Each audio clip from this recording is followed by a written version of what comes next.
overtake the ownership or operations from the American companies that had originally been there to build up the oil industry starting back in the 20s in Venezuela. So, but when they nationalized initially, they still kept all of the American companies involved in pretty significant capacities. It ebbed and flowed over time, and as we got further into the 20th century, they increased the American companies' involvement.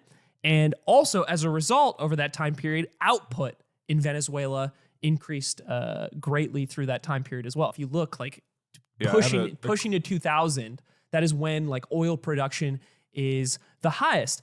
But I think what happened over the course of like the graph up, it's exactly that. You see, so this is a graph of the amount of imports of Venezuela oil to the US, and you can see in like 70s and 80s it's getting there, and then from 90 to like 97 it just skyrockets, and we are just getting a ton of oil from Venezuela. It starts plummeting in 2005 when the nationalization starts, and then becomes zero. Yeah, this is the U.S. imports. Right.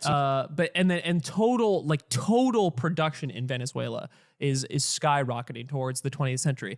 But that isn't the only marker for success, right? The original intentions of nationalization is to take more firm control of your resource and have those benefits like passed down more concretely to the country. But as the American company involvement in the national oil production became more significant, less and less of the benefit from the average person was being seen from that oil. That's the argument at the time, and why Chavez was able to step up and make this argument for full nationalization again, where he unless you meet these like really strict terms, we're kicking you guys out, and we're not like buying out your equipment, we're not buying out the resources that you had invested here.